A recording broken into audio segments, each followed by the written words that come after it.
No matter how important someone is, there are clear distinctions between what's right and wrong. Those who scheme will be outsmarted by those with even greater wisdom. If those with wisdom happen to align with the wrong side, they might become formidable opponents. People with wisdom are required to control themselves. My name is Alice. I have an older brother, John, 4 years apart. Dad, a fan of John Smith, named him. My name, Alice, was apparently taken from John Smith's mother, by the way. I think the relationship between my brother and me is okay, but my brother, John, has a unique way of thinking, and sometimes I can't keep up with it. His way of thinking, it's that he's always right. I don't know where that confidence comes from, but my brother always insists he's right. Alice, why don't you do as I say? That's why things don't work out. If you followed my instructions, you wouldn't fail. There's no mistake on my part. Following me is for your own good. But, bro, doesn't that seem odd? Wouldn't another method be better? Even when I pointed out that what my brother said was clearly off the mark, his attitude wouldn't change. He says confidently that he knew that, but first, doing it in his way and then changing the approach would work better. He said his suggestions already took into my feedback account. He never admits that he was wrong or had flawed thinking. Even our parents worried about his personality. If my brother didn't have this strange confidence, or rather stubbornness, he'd be an excellent guy without a doubt. First off, he's smart. In addition to being academically proficient, he has the ability to judge situations, discern the essence of things, and lead others. However, being human means we are not 100% perfect and make mistakes. Normally, people admit their mistakes and grow from them, but in my brother's case, although he takes things on board, he never admits his own mistakes or shortcomings. Alice, why didn't you go to the high school I recommended? With your abilities, that should have been the best choice. When I took high school entrance exams, I didn't choose the school John recommended, because I had another school in mind. John vigorously argued about how right he was, but the exams were already over. I got into the high school I wanted, but ever since, John has been expressing dissatisfaction about not listening to him. Whenever my grades were down, or I had troubles with my friends, he'd blame it on not following his advice. The high school I chose was where John graduated from. From the beginning, teachers, office workers, and other staff looked at me with a particular expression, saying, "You're John's sister." Everyone praised John. It's been 2 years since John graduated, but we haven't seen a student like him. You're John's sister, right? We're expecting a lot from you. John served as the student council president, worked on revising school rules, and even engaged with the principal on equal terms. His achievements became legendary, and his photos are still displayed in the student council room. There were many legends, passed down to underclassmen. After graduating from college, John got a job at a reputed company. He said, of course, but you could tell he's happy. That's the genuine part of him. At that time, I was a freshman in college. I didn't consciously choose it, but my college was the same as John's. Right from the start, I received this same baptism of fire as in high school, thanks to John's legend. John, as the college student council president, oversaw all college clubs, both athletic and cultural. John's prowess was tremendous, resolving troubles in each circle one after another, and achieving a grand university festival that was unparalleled. His accomplishments had truly become legendary. As John's sister, I quickly became a campus celebrity, even though I was just a freshman. Every day, professors approached me, all because of John. Everyone who talked about John respected and liked him. I couldn't help but wonder how my future as a student would turn out. 3 years later, I'm enjoying my final year of college. While I never took center stage like John, I joined the student council and, to put it nicely, contributed to the peace and stability within the campus. John also fully demonstrated his abilities at work, garnering attention from the higher-ups as a rising star. Recently, I noticed a slight change in John's demeanor, so I teased him. "Have you found someone you like?" He showed obvious signs of agitation. I became curious about the type of person John would fall for, but of course, he didn't say anything. Well, then I thought I'd coax him to speak within the bounds he is comfortable with. "My name is John. Since I was young, I've been aware of my own excellence. I knew what was right or wrong, and I could discern the best choice. So, from a young age, I expressed that I was the best. Denying that was wrong, and it meant making a mistake. But, bro, doesn't that seem odd? Wouldn't another method be better? When my sister Alice said that, I honestly felt a jolt. Upon reflection, her words, which certainly had some merit, hurt my pride. I've already considered what you said. With that in mind, making adjustments will lead to better results. I've successfully persuaded my sister like that before. As expected of my sister, she's on a different level from the rest. Although she's my flesh and blood, I've always respected her. As I grew older, I realized that openly proclaiming myself as the best didn't benefit me. Ordinary folks, when faced with someone with superior abilities who uses them as a shield, instinctively show a defensive reaction. That creates friction, which doesn't benefit me at all. So, I gradually refrained from outwardly claiming to be the best, but hiding it doesn't change the fact that I can make the correct judgments. I've come to realize that this is also a part of growing up. When my sister wanted to take the high school I graduated from, I opposed it. I recommended another high school, insisting it was for her own good, but my sister stubbornly followed her own will and entered my alma mater. I was involved in various activities during high school, so I was hesitant about my sister knowing about that. But my hopes were dashed, and it seemed like my sister knew all about my past. It shouldn't be a big deal since I didn't do anything wrong, but I felt uneasy about my sister knowing.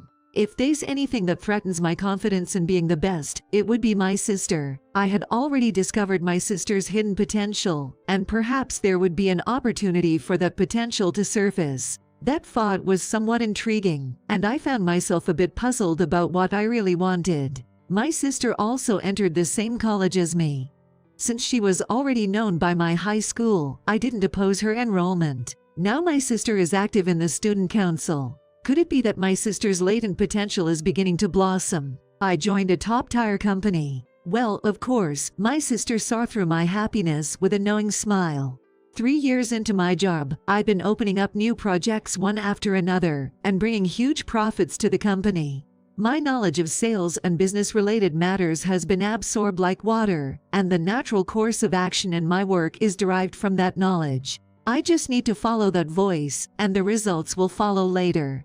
The higher-ups have been paying attention to the appearance of an unprecedented newcomer. I've been feeling a lot of scrutiny lately, but I'm used to it from my student days. A crucial project aimed at expanding the business has been launched, and I've been appointed as the project leader despite my age. As the first step, I started negotiations with partner companies necessary for the success of the project. The success or failure of these negotiations could determine the future of the project, making it a critical issue. Of course, I would be the one leading the negotiations as the project leader. At our first meeting, I was captivated by a woman who appeared as the sub-leader of the opposing team. Simply put, she was beautiful. Beauty is subjective, but to be precise, she was my type. I had never met a woman who made me feel this way before, so I couldn't help but gaze at her throughout the meeting. I can't wait to find out what this person is like on the inside. At the second meeting, I got to know her excellence. She came at me head-on with counter-arguments during my presentation. Her argument was precise and flawless. If I let my guard down even a little, she would find a way to exploit it. I got serious for the first time in a while. There's no one who can stand up to me when I'm serious. Thanks to my relentless onslaught, she finally fell silent. It was a meaningful time. Since we've exhausted each other's opinions, I believe this partnership will bear splendid fruit. Her face was filled with satisfaction rather than the bitterness of defeat. If I were in her shoes, would I have been satisfied like that? It was an event that made me understand the breadth of her heart. After 5 rounds of discussions, a contract was finalized that was the best decision for both companies. After the meeting, I stopped her as she was leaving and invited her to dinner. The reason was straightforward: I want to get to know you more. She smiled and said, "I feel the same way," accepting my invitation. And at the end of the meal, I proposed to her. She accepted my forceful proposal, and we became a couple that day. Her name is Madison. As we went on several dates, I got to know her intelligence and purity of heart. Madison is modest despite having abilities equal to mine. She doesn't hide a policy of being the best inside like I do. Since I understand her to that extent, perhaps she can see through my inner self as well. It's quite possible, but even if that were to be revealed, I had confidence that it would only make her love me more. Madison, being an only child, lives with her grandmother, Kayla, as her parents have already passed away. What surprised me was that Kayla, Madison's grandmother, is apparently quite wealthy and also a major shareholder in the company Madison works for. From the moment I first saw you, Madison, you stole my heart. I felt something special for you too. Madison, I want to marry you. There's no one else for me. With a firm tone, Madison said, yes, please, and at that moment, we stepped up from being lovers to being engaged. I decided to visit Madison's grandmother, Kayla, right away. As the only grandchild, Madison's flesh and blood, she must surely cherish her. I needed her permission to marry. On our next day off, I visited Madison's house. It seemed like she was happy about her grandchild's marriage, but for some reason, her expression was somewhat gloomy. When I assured Kayla that I would definitely make Madison happy, Kayla smiled and nodded, saying, I'm counting on you. But I couldn't help but wonder why she occasionally looked troubled until the end, so I asked her what was wrong. You know, when I think about Shane, it's complicated. But I've come to realize that John is a really wonderful person. I trust you with Madison. Shane. I was taken aback by the name of a man I'd never heard of before. What if this Shane is someone who will ruin things between Madison and me? I felt anxious. After Kayla went downstairs to her room, I asked Madison about this guy Shane. According to Madison, Shane is her childhood friend, someone she looks up to like a brother. Both Kayla and Shane's grandmother apparently wanted the two grandchildren to be together. Neither Madison or Shane saw each other as anything other than siblings. There were no romantic feelings involved. But the grandmothers were convinced otherwise, assuming their feelings were heading in that direction. Because Kayla had convinced herself of this, she felt sorry for Shane when Madison brought me home as her fiancé, thinking Shane had been rejected. I understood everything and felt relieved. Madison is dear to me. Knowing that Shane is not an enemy was a relief. Let's slowly clear up the misunderstanding that you and Shane are lovers. If we have a happy marriage, that might clear up the misunderstanding by itself. My name is Alice. Oh, I already introduced myself, didn't I? LOL. My brother brought home a woman who is his fiancée. My parents were thrilled, albeit surprised, and were in a frenzy. I expected that my brother had someone he liked, but I was surprised to find out it was such a beautiful woman, and they were already set to marry. At the meeting between both families held later, they even discussed the specific date for the wedding. For some reason, Madison's grandmother praised me excessively. You have such a lovely sister. Intelligent looking and lively. Truly wonderful. While I didn't mind the praise, I wondered why she was praising me so much. I was happy to have a Sil, and Madison, being an only child, said she was happy to have a Sil too. I thought we could build a good relationship together. The day of my brother's wedding arrived. The night before, the four of us had dinner together as a family and reminisced about old times. There was no shortage of stories about my brother, but he was begging for mercy already. On the morning of the wedding day, I had a meeting for the University Student Council, so I asked my brother and parents to leave ahead of me, and I planned to join them later at the venue. When I was about to leave the house after being late and coming near the venue, I received a call on my phone. It was from my brother. Wondering what was going on, I answered the phone, and he said, "Don't come to the venue under any circumstances. Go back home right away in a taxi." I was surprised by this sudden request and asked him why, but something unexpected came out of my brother's mouth. At a time like this, my brother wouldn't joke like that. I hesitated for a moment, but it was something that could be something even considered a criminal act, so I ran into the nearest police station without thinking. I told the police officer what my brother had said, but since no incident had occurred yet, the police couldn't take action. That might be true, but I stomped my feet in frustration. However, just going back home as my brother said wouldn't solve anything. That was obvious. I decided to go to the venue and confront them. I was delayed by explaining at the police station, and by the time I entered the venue, the wedding reception was already nearing its end. My brother on the stage was surprised to see me enter. He probably thought I wouldn't come as he instructed. When the reception ended, Kayla came to me and said, "I was worried when I didn't see you. You probably haven't eaten anything, have you? Come with me, I've prepared a separate room for you." Following Kayla, her childhood friend appeared as well, offering me food and drinks. I placed the offered glass in front of Kayla and said, "Could you try this drink first?" "What are you saying? We've had enough at the reception. This is for you, Alice, who hasn't eaten anything." She said it in a loud voice along with her childhood friend. "I know. This drink has sleeping pills in it, doesn't it? I know you're trying to put me to sleep. That's a serious crime, you know." I pointed out their plan directly, and they started to deny it, albeit in a flustered manner. Their attitude was clearly suspicious. "In that case, please try this drink. It will make everything clear." Kayla trembled as she held the glass. Suddenly she screamed and threw the glass she was holding against the wall. Kayla and the other elderly woman, both with fierce expressions, lunged at me as if to grab me. At that moment, the door opened and my brother, Madison, and another man entered. And behind them, there were also police officers. At the police station, they told me they couldn't take direct action because there was no criminal aspect yet, but the chief promised to send patrols. And just as they arrived, we heard the sound of glass breaking, so we barged into the room. The other man who entered was Shane. Kayla, in a frenzy from the intrusion of not only her grandchildren but also the police, shouted incomprehensible things, then began to rampage and even attached the police in confusion. The foolish actions of the elderly women didn't affect the police, and they were restrained. And then my brother spoke up. "Your despicable scheme has been exposed." Saying that, he took out a voice recorder.